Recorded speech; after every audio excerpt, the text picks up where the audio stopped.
My name is Irma Sherwood Moran. I'm a New York City girl. I was born in Manhattan and spent the first 8 years of my life there. And then my parents bought our home in Brooklyn, and I became a Brooklyn girl. And that's what I consider myself to be. I'm a Brooklyn girl. I grew up with two older brothers. Uh, and since we were started out in Manhattan, I guess my oldest brother was a Yankee fan, and my other brother and my dad were Giant fans.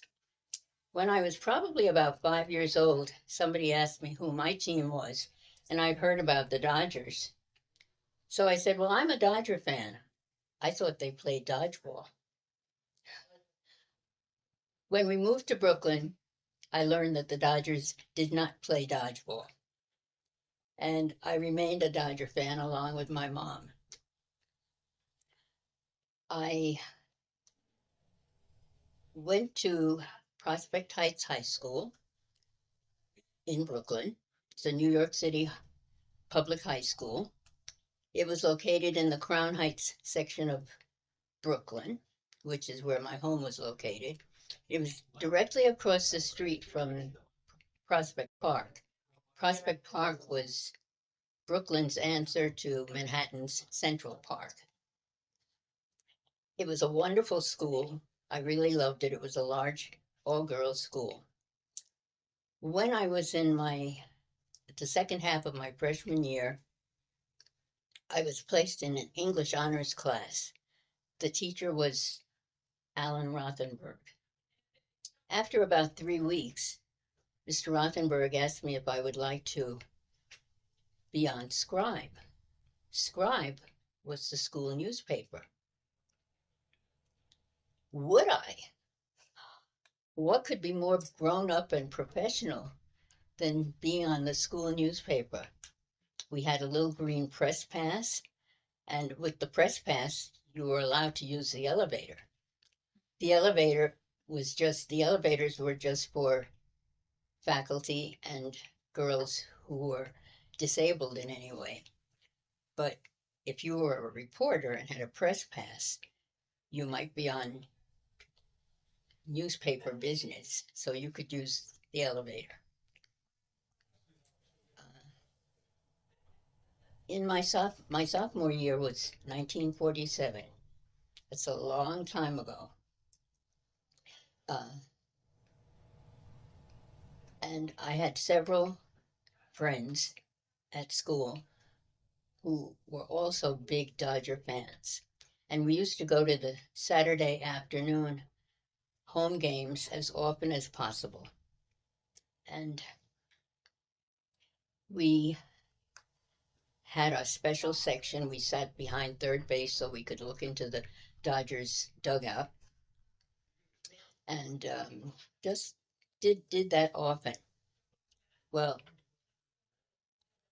uh, in late September, one of my friends, Yvonne Turnquist, uh, both of her parents were in a professional African American professional organization, and she told us that that organization had invited Joe Bostic to speak.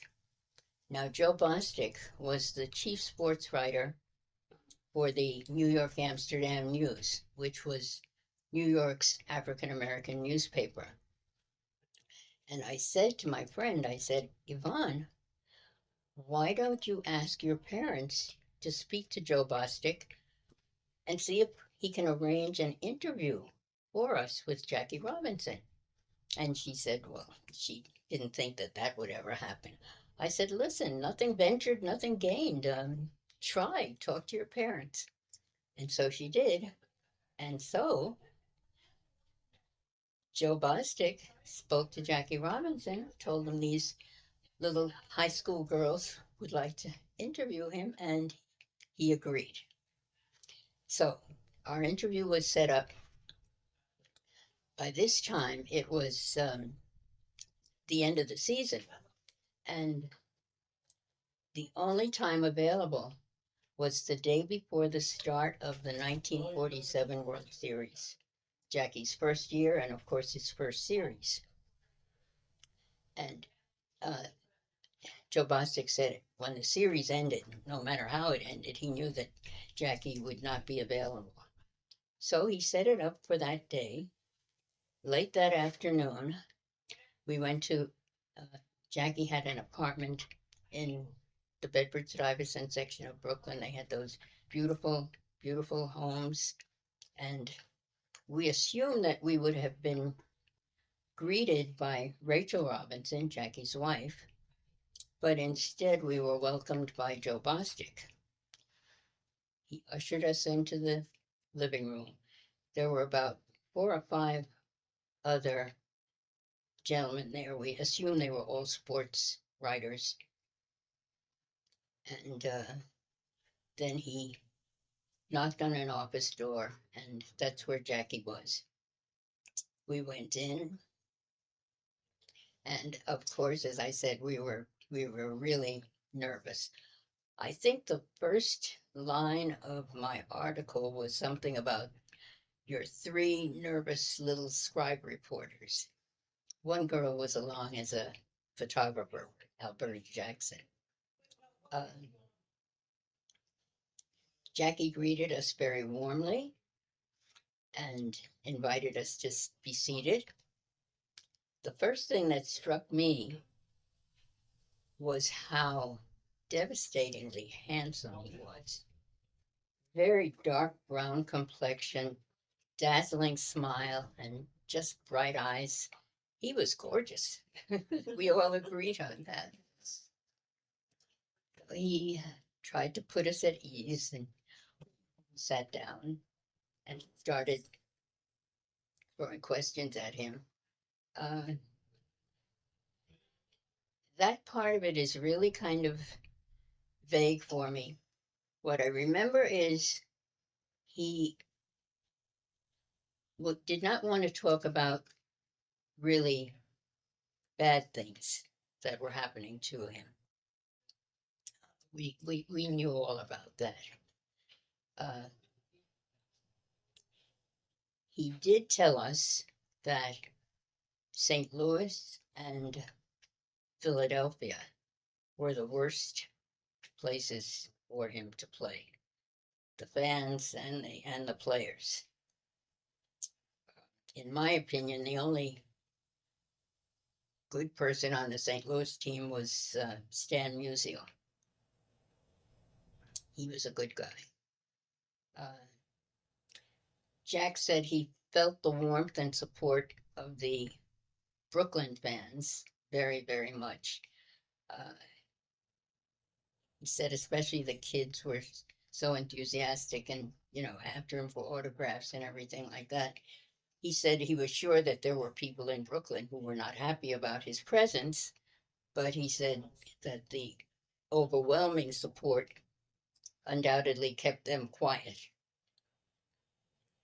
He also said that when he played in the Polo Grounds in Manhattan, which was the home of the then New York Giants, even though he was the opposition, he still felt some love and support from the New York fans, as long as he didn't do too well. He spoke a little bit about his high school and college days growing up in Pasadena.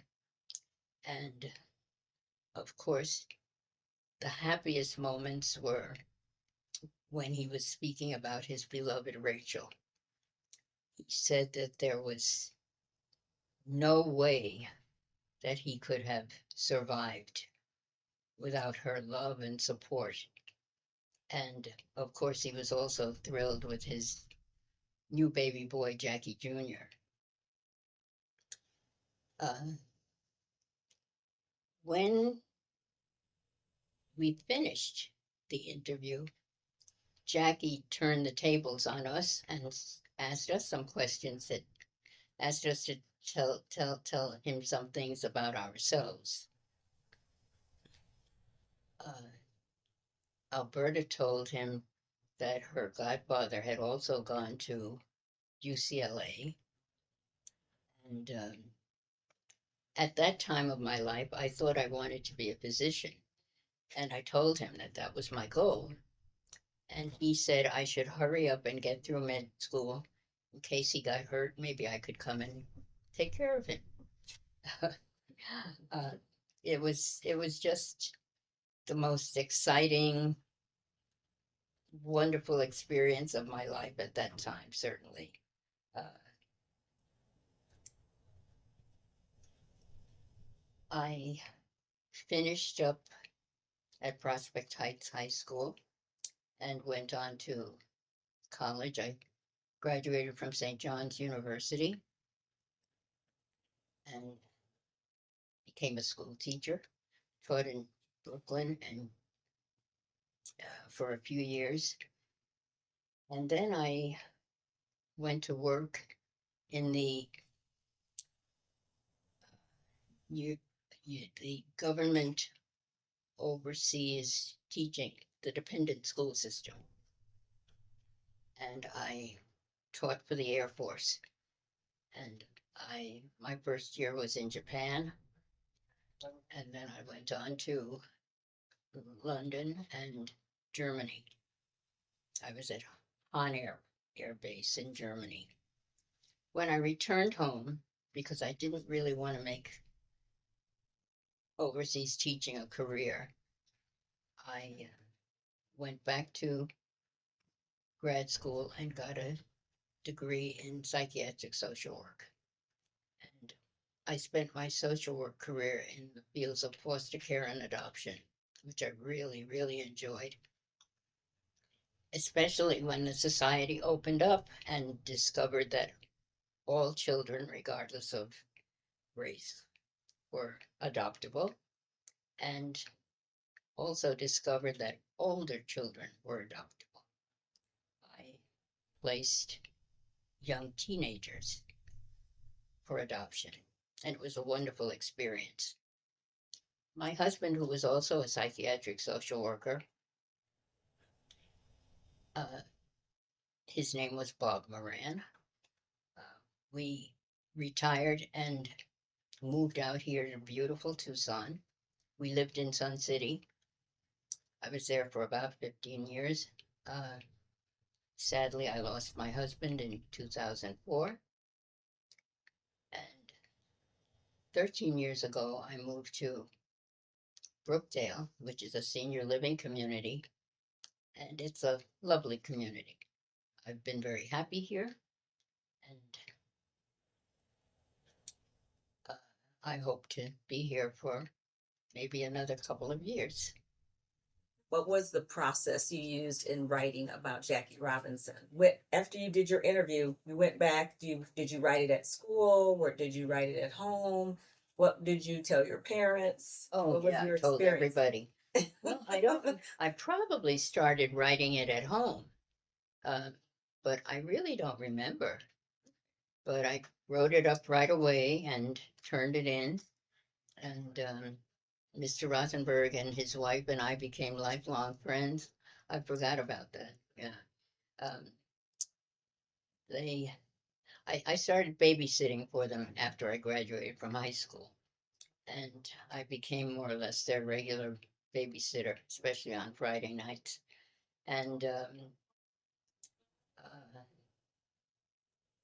he had his seven. Well, first of all, once I graduated, he said I should call him Alan, not Mr. Rothenberg. And that was hard for me at first. It was easier with his wife. She had never been my teacher. But anyway, when Alan had his 70th birthday, I was invited to the party. And the year I came home from Japan, because we had been in regular contact, I talked to both of them on the phone and even visit. And I called them to say, hi, I'm back from Japan. I'm going to England next. And they were getting ready to go to Paris. They were Francophiles. They went to Paris every chance they got. And they said if I was going to be in, it was Germany. Wait a second, let me think. Okay. Getting mixed up. Right. Whatever. Uh-huh.